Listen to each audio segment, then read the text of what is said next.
Bismillahirrahmanirrahim. Assalamualaikum warahmatullahi wabarakatuh. Terima kasih Tuan Penerajuk acara, barisan panel hakim yang arif lagi bijaksana. Seterusnya, sedang pendengar yang dinaungi rahmat Allah Subhanahu wa taala.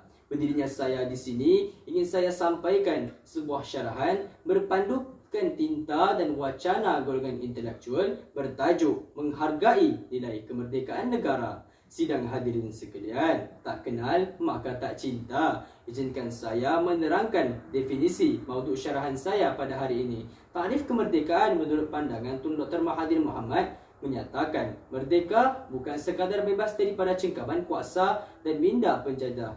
Merdeka juga memberi maksud menghayati semangat jiwa merdeka dan sanggup berkorban untuk tanah air. Secara konseptualnya, merdeka memberi makna yang besar terhadap diri kita untuk menghayati pengorbanan dan perjuangan tokoh-tokoh kemerdekaan.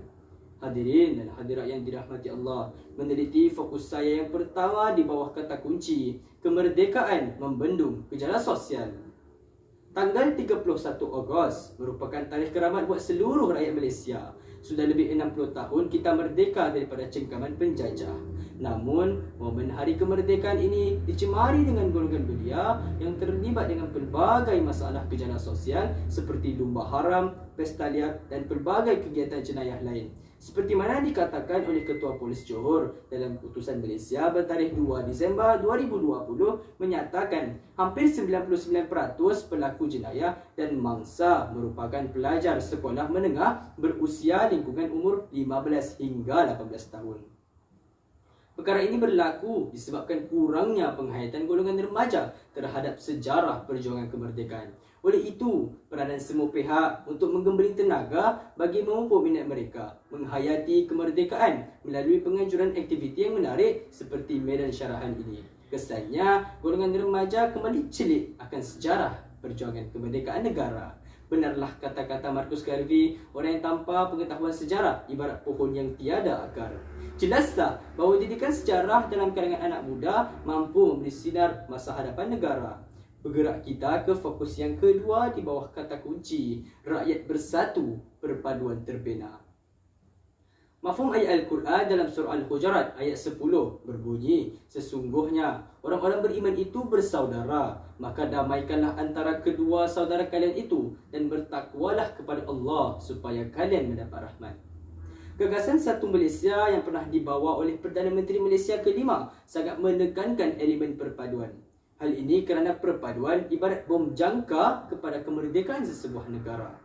Ayuh kita singkap kembali sejarah lama, dasar pecah dan perintah yang membezakan pendidikan, penempatan, pekerjaan antara kaum menyebabkan polarisasi kaum semakin melebar dalam kalangan penduduk.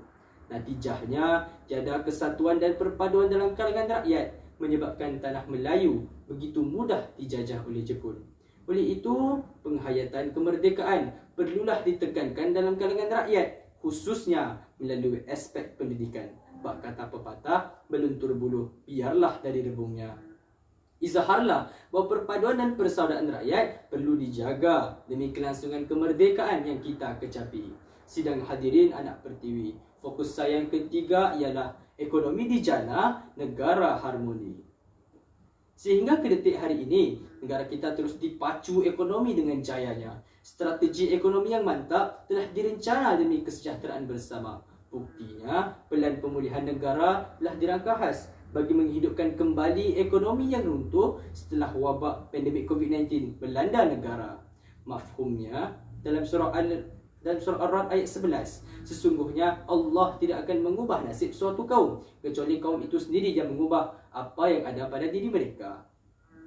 Sejarah telah membuktikan penjajah asing hadir bukan membela nasib ekonomi diri bangsa. Sebaliknya, mereka menjarah hasil bumi negara demi kepentingan mereka. Oleh itu, kita sebagai anak bangsa haruslah berusaha untuk memacu ekonomi negara supaya kemerdekaan yang tercapai tidak mudah diganggu-gugat oleh anasir jahat.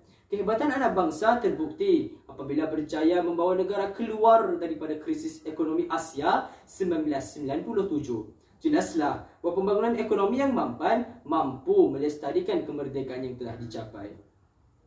Bergerak kita ke fokus saya yang terakhir di bawah kata kunci ilmu diperkasa, kedaulatan negara terpelihara. Menurut Nelson Mandela, mantan Presiden Afrika Selatan pernah berkata, ilmu merupakan senjata paling berkuasa untuk mengubah dunia. Sejarah telah membuktikan perkembangan ilmu juga mampu menyelamatkan kedaulatan sesebuah negara. Misalnya, kerajaan Thailand tidak pernah dijajah kerana pembudayaan ilmu yang insentif. Melalui penerapan birokrasi barat dan infrastruktur yang moden menyebabkan mereka bebas daripada cengkaman penjajah. Justru perkembangan dan pembudayaan ilmu perlulah diterapkan kepada pendidikan anak watan. Kesedaran ini telah bermula dari Pernyataan Razak 1956 sehinggalah dasar-dasar yang digubal bagi memastikan anak-anak bangsa tanpa mengira kaum diberi peluang untuk menimba ilmu pengetahuan agar bangsa Malaysia cili ilmu dapat dilahirkan. Tuntasnya, pendidikan memainkan peran yang penting dalam memastikan kelangsungan kemerdekaan negara dapat diwarisi generasi masa hadapan. Sidang hadirin yang dikasihi sekalian, kesimpulannya, kemerdekaan negara perlulah kita hargai dengan baik sebaik mungkin agar warisan para pejuang kemerdekaan negara tidak kita sia-siakan. Ayolah anak bangsa, kita pertahankan merdeka ini dengan menghargai nilai kemerdekaan negara. Sekian, wabillahi taufiq wal hidayah. Wassalamualaikum warahmatullahi wabarakatuh.